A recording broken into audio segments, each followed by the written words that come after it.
Pum pum pum pum pum pum pum pum pum pum pum pum pum pum pum pum. Hey everybody, come on in. It's time for the simultaneous swaddle.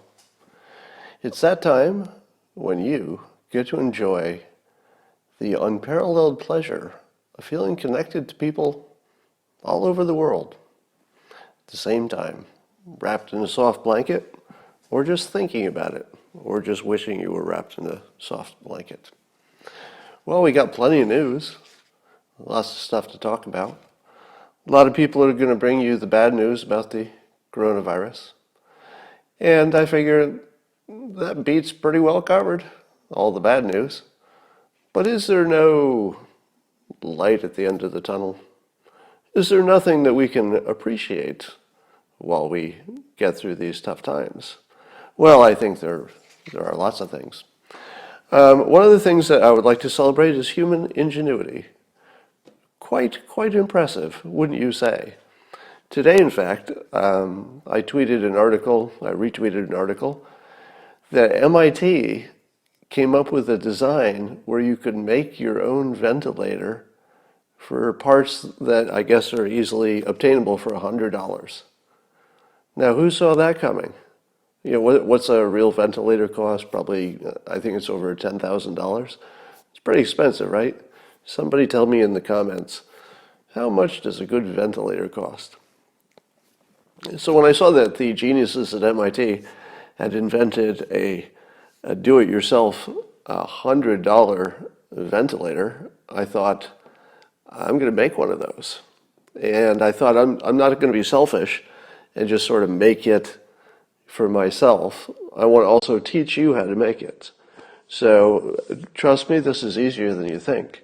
So I'm going to teach you how to make a $100, possibly less, because you'll be using materials that you could, obviously, I think all of you have around your house.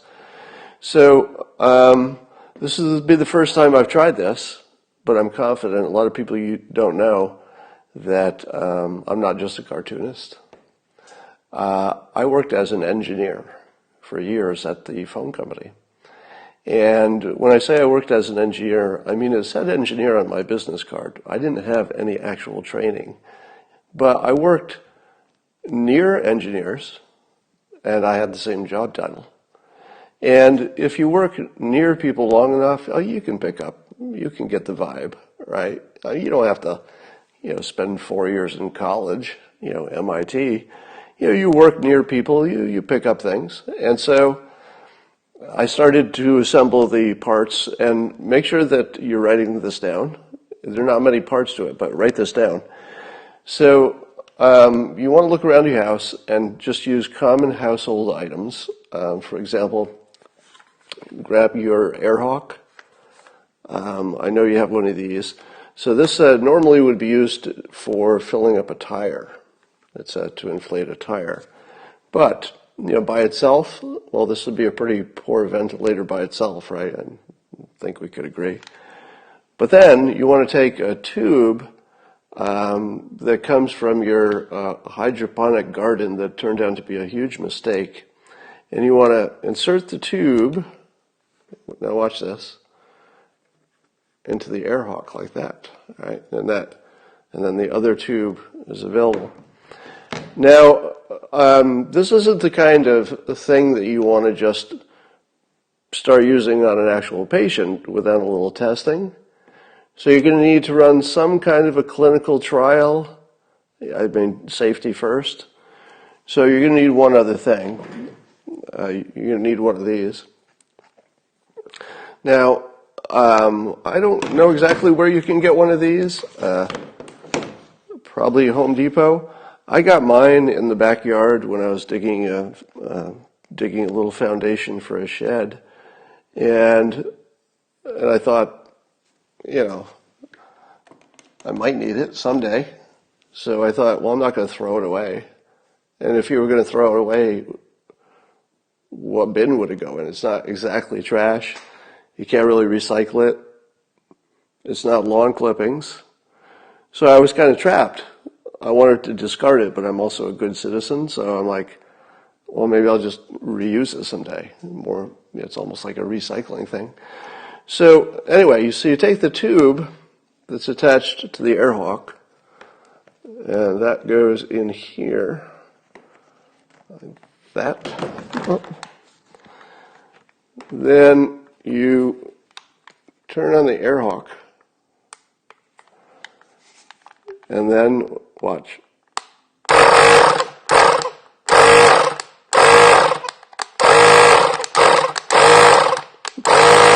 Live! Live! Live! And then you remove the ventilator. Again, less than $100 in parts. Stuff that's already in your home. Your patient has recovered, as you can see. You have to use a little bit of imagination here. It's not, I can't do everything for you. And you can see that the $100 ventilator was quite successful. Now, somebody's suggesting duct tape. That's a fine upgrade. That's a good upgrade. All right, so President gave a press conference tonight. I rank it his best one. I would say number one. And, of course, people have and will continue to mock me, sometimes with good cause, because when I say good things about the president, they say, you only say good things about the president no matter what he does. But that wouldn't be the case lately. I think most of you would agree. I've been pretty brutal on his earliest, some of his earlier communication. But I would have to say, of all the Trump public things he's done, not counting rallies, they're their own category, but if you count, press conferences, I would say this is his best one, not only of the pandemic situation, but the best of his presidency, I would say. And I think actually clearly, I think it was actually just a clear best of class so far. So good job there, Mr. President. I thought he hit all the right notes. He had the right tone. I loved it when he fought with CNN. That's just part of the show. Somebody on Twitter said, was mocking him, and by extension me, was mocking the president for bragging about his ratings for his press conferences. And, I guess the assumption was that it would be bad to be dealing with this, catastrophe, but also, in the same breath, saying that your ratings are really good. And I thought to myself, what kind of an artist are you? Because in my world, one of the most important functions of the government, and certainly of the president, is to inform the public, to tell us what to do, what's coming up. And, and you can argue in the details about some little stuff, the details were wrong and had to be corrected. I don't think any of that's going to matter in the long run. But I'll tell you what does matter. What matters a lot is that the citizens feel that they really have some connection to its government, and the government is doing lots of stuff, which the citizens don't know is the right thing, the wrong thing, the right time. We don't really know, but we like to feel connected to something that's happening, because just being connected to it, hearing about it, learning about it, figuring out what we're supposed to do, knowing what to expect and all that stuff is super important. So what would be more important than having good ratings? The way the president does it is always more interesting and provocative than someone else would do it. But should he not? Is this going too far? Is this too much of a cheerleader for the president to say that it's absolutely functionally superior to have more people watching him inform the country what to think and what to know, and not what to think exactly, but what we need to know that they know, that sort of thing. What could be better than having a big audience? It's crazy. So, I mean, he nails it on that. That's probably the strongest thing he does that nobody will ever be able to equal. You know, in the history of future presidents, I doubt there'll ever be one who can command attention the way this one can. And see if you have the same response that I did. So today the president was showcasing a number of, I guess, CEOs of big companies that were being especially helpful for the pandemic. So there was CEO of UPS and CEO of this and that hospital and whatever. And so some of the CEOs got to say their little piece. First at a table. There was an earlier setting where they were sitting around a table, but with some good distance. And and then later when they was at a podium, some of them would come up and say a few words. And I was really struck by how little charisma these top-level CEOs have compared to Trump. If you have it to play it back or anything, just look for that. Just look at the raw wattage of the CEOs just as a charisma scale. Forget about whether you like them or don't like them. I'm just saying pure, interesting charisma. And then you watch the president come on, and like the stadium lights come on, and it's just like 1 billion watts brighter than these guys who are top CEOs in the whole country. And I'm not saying this is any kind of an insult to the CEOs because they didn't get their jobs by, being bad at what they do, obviously. I assume that all those CEOs are just, the top level kinds of performers or they wouldn't be in that situation. But even they kind of disappeared a little bit when Trump was in, the same zip code. I don't think people quite understand how good he is. History is going to be so kind to him if nothing worse happens, assuming that he doesn't break anything in the future. If all that happens is we get past this and get back to something kind of normal, he will be judged so well by how well he captured the audience and got our attention. At least for that stuff anyway. At this moment, the death toll from the coronavirus is negative, meaning more people are alive because of it. Now, I'm not saying that's going to stay that way, but it is a fact that the actual natural deaths that we would have had from car accidents and such has actually been studied now. There's enough data that we can look at it and say, well, how do we do for, accidental deaths that week? And I think they're down like 5 to 10,000. So since the lockdown got serious, something between 5 and 10,000 people are alive that would have otherwise been dead. Now the cost of that is a little over, I think it's crossed 2,000 people have died so far. Now you can't compare because the coronavirus is far from done, right? So we don't know what that number grows to, and that's the only thing that matters in the long run. But will we save another 5 or 10,000 lives next week? Or I'm not sure if it was a 1 or 2 week period, whatever it was. But certainly we're going to be in lockdown some more. So wouldn't you therefore conclude that we will get whatever we saved before would probably continue? So we might save, 15 to 30,000 lives. At great cost, of course, because people are dying of coronavirus.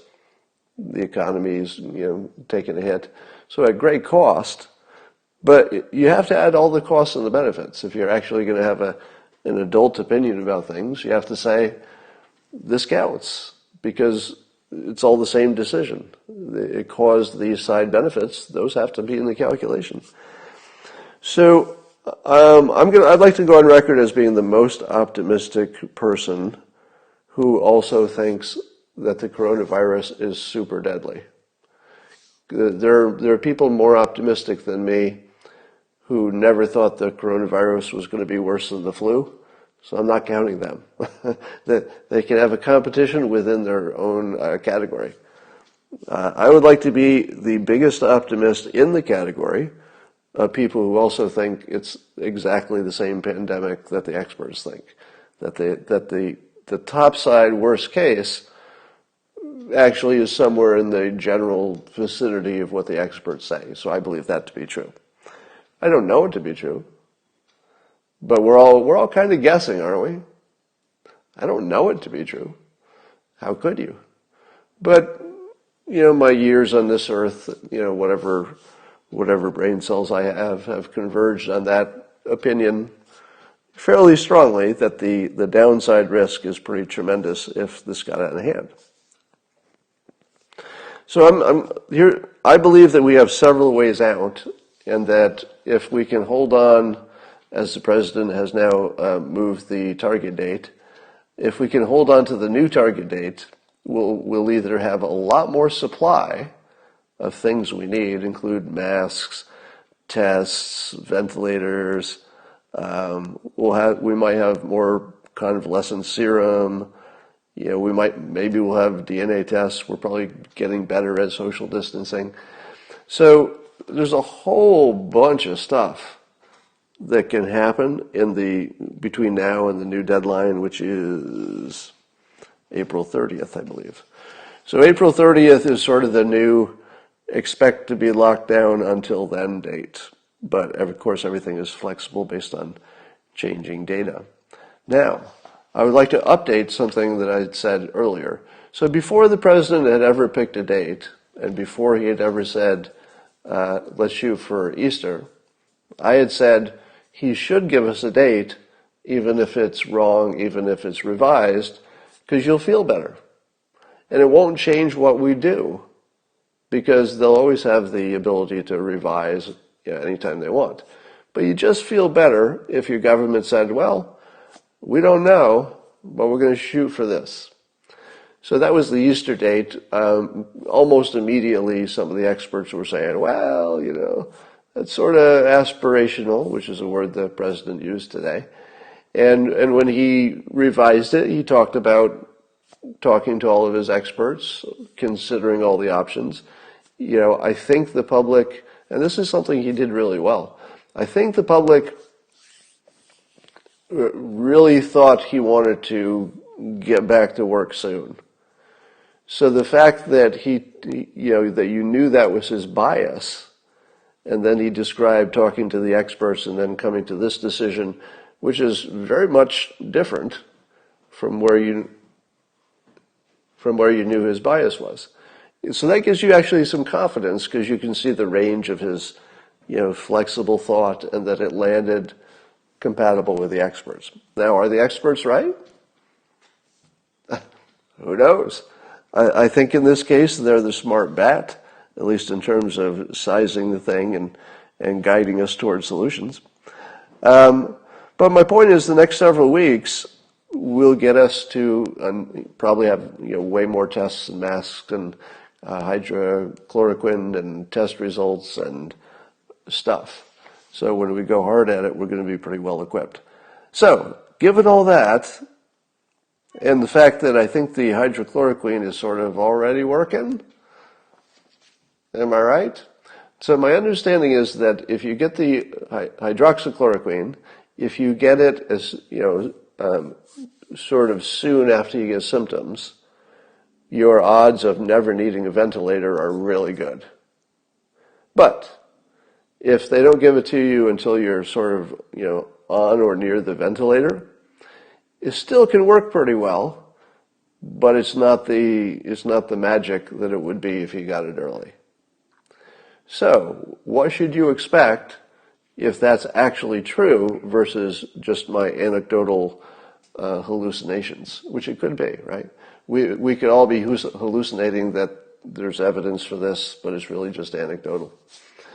So what you would expect to see is that the number of deaths would start to level off at the same time the number of infections was skyrocketing.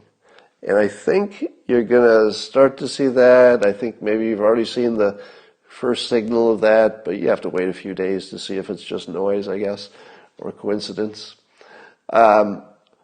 But that's what to look for, and I would expect to see that.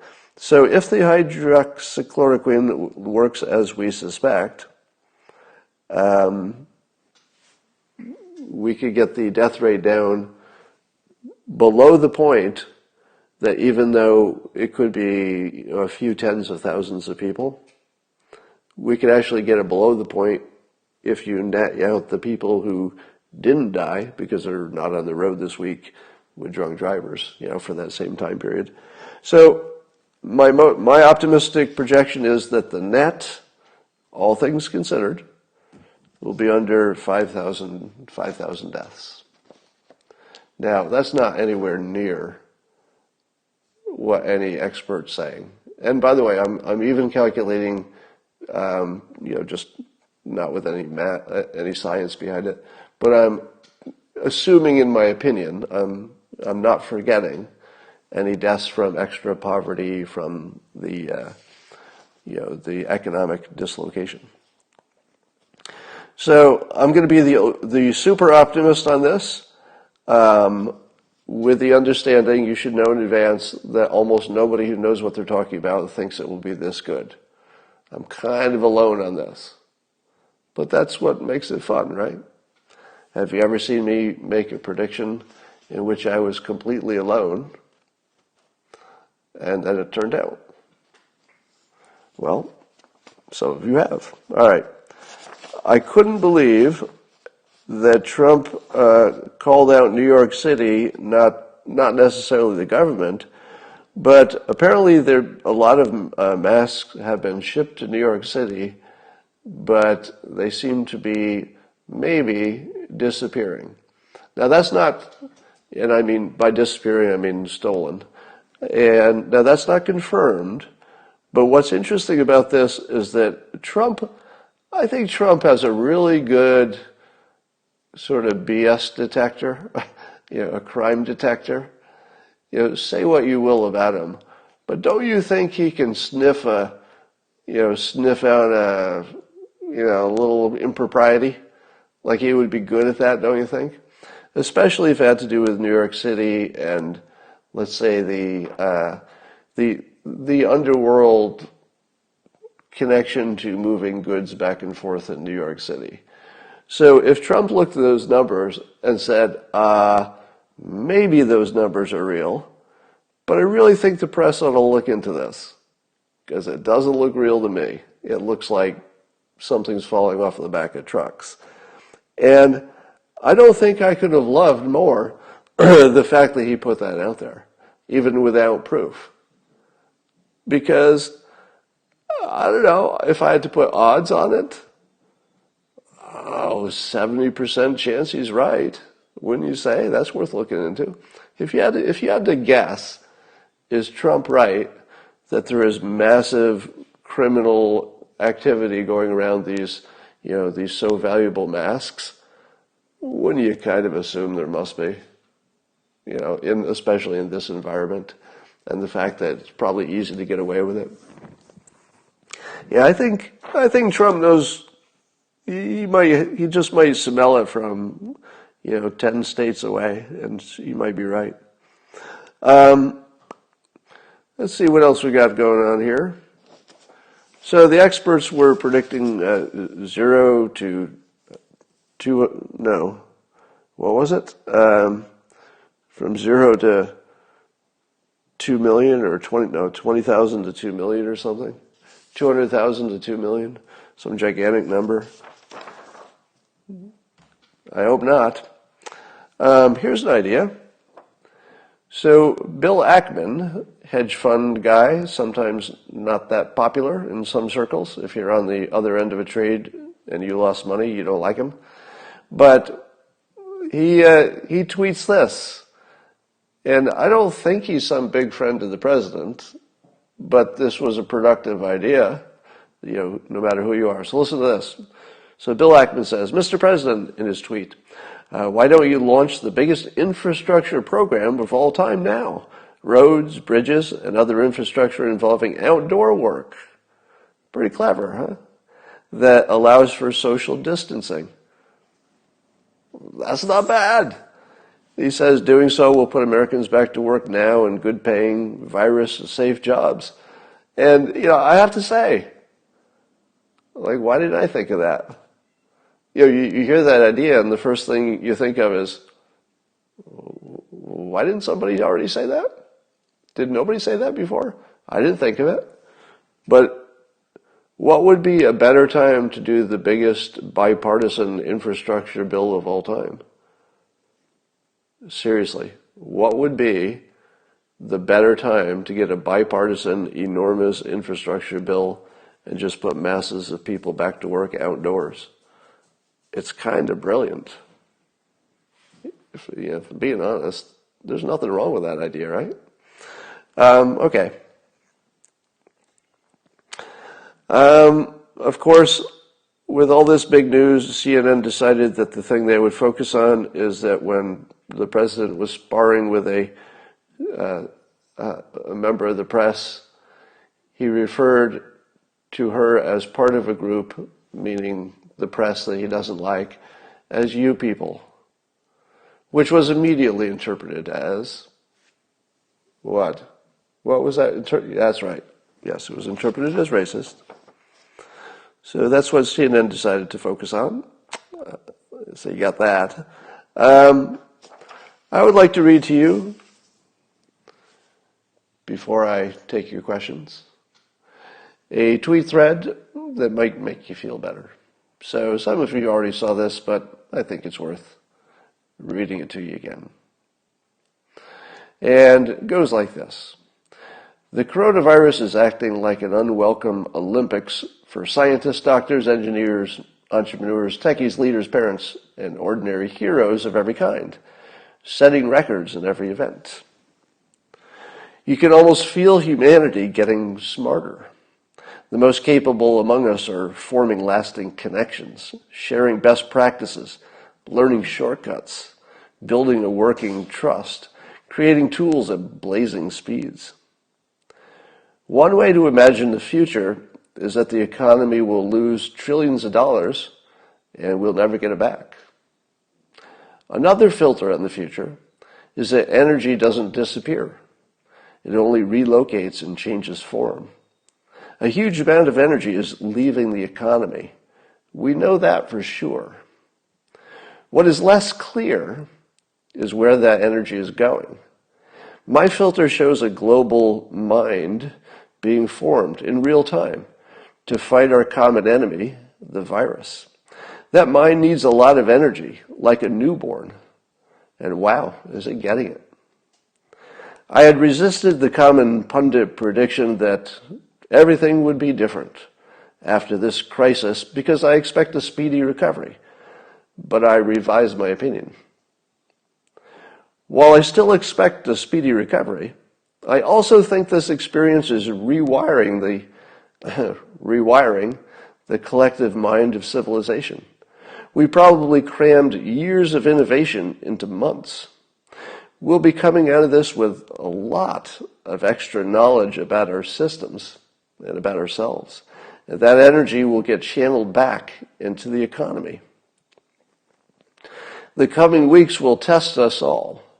But when it is over, we will be far smarter and far tougher in every way. As Steve Jobs proved, the right thoughts and the right skill stack can turn into trillions of dollars. Civilization's skill stack is undergoing a major upgrade. Watch how much energy that later pumps into the economy. It will be amazing. So that's my positive thoughts for the day. If any of you have any... Sorry, I couldn't quite hear you. Could you please repeat?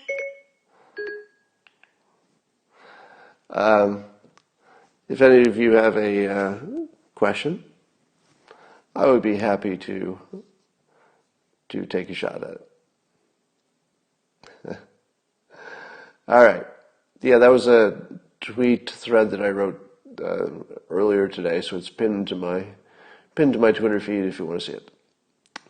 And yeah, somebody says the energy released thanks to deregulation. Yeah, one wonders if you can put that genie back in the bottle so easily. That we all kind of witnessed something incredible, which is what humans can do if friction is removed, and friction in terms of government requirements. Now, of course, that's dangerous, but it was pretty amazing. I mean, we were right in the middle of it, and watching it it's sort of it's a privilege to be able to watch this degree of human capability coming together at this time. What does the ideal government look like? Well, I think we might be evolving into it, oddly enough.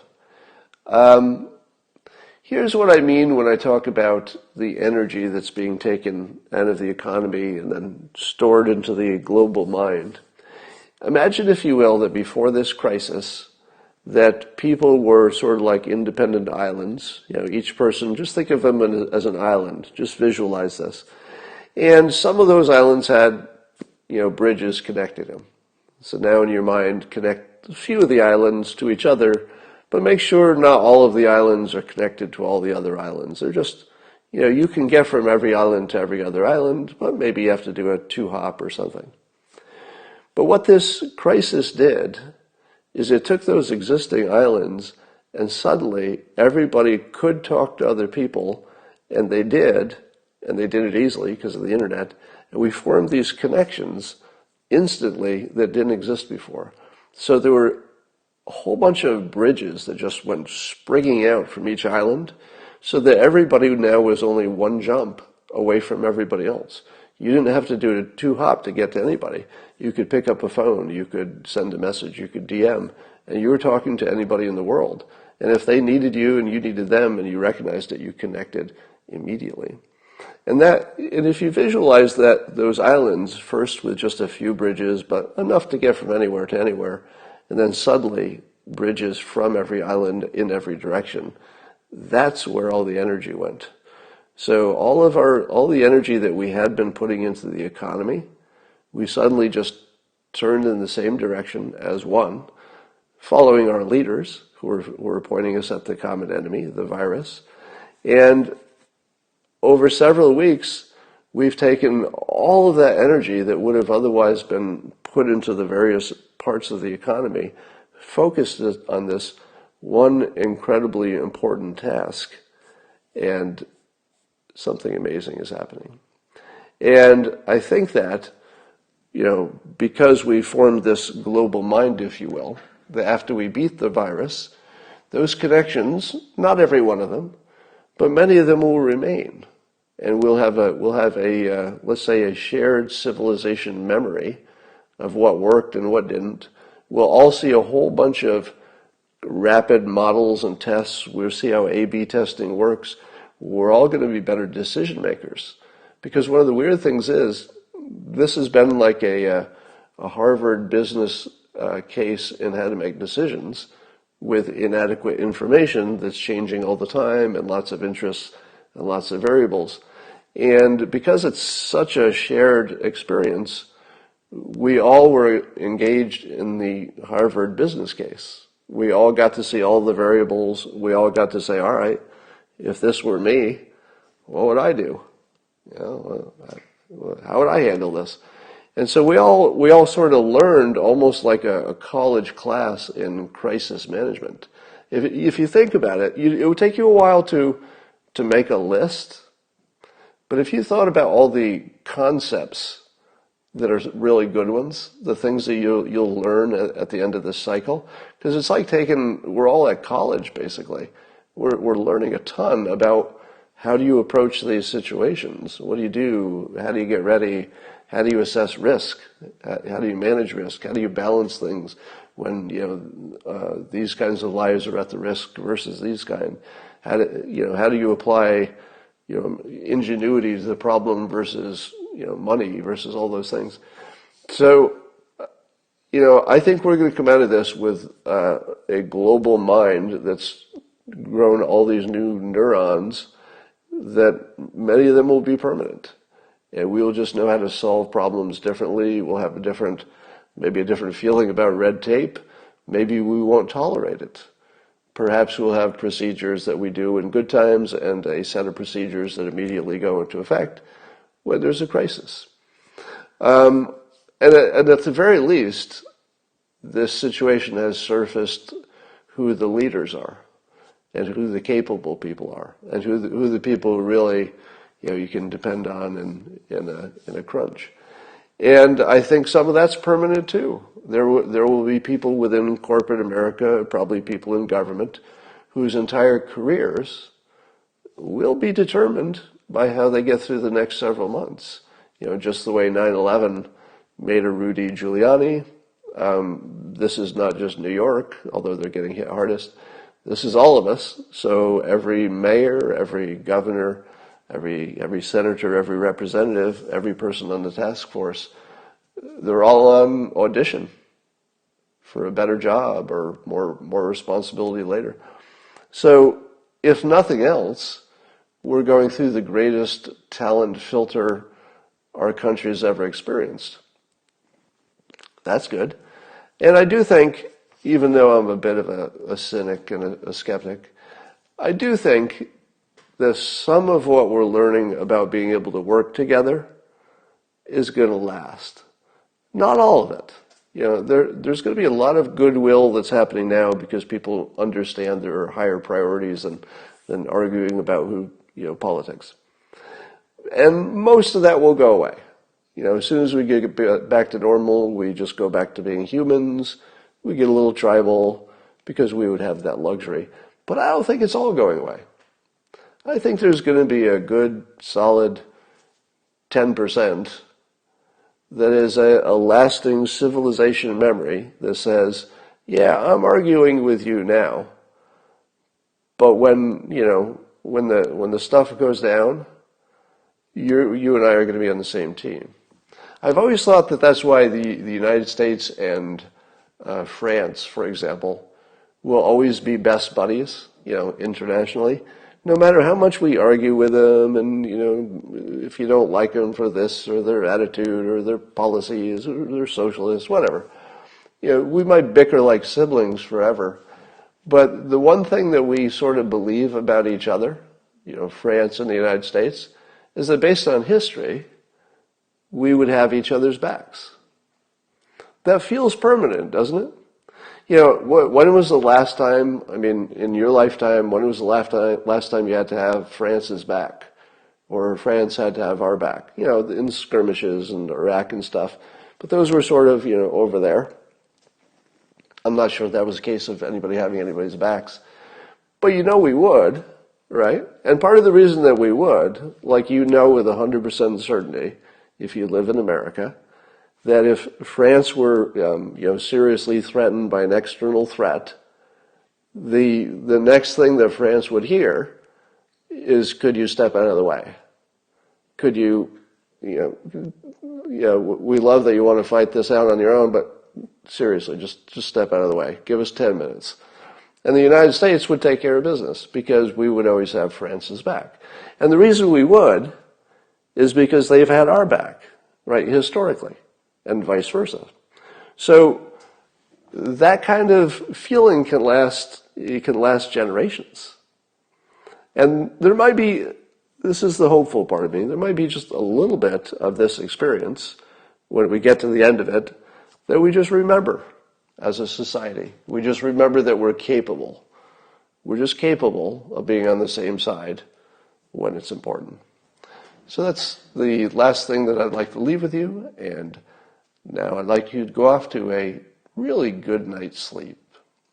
And I will see you in the morning. You know what time. Make sure you've got your simultaneous sipping beverage. Have a good night.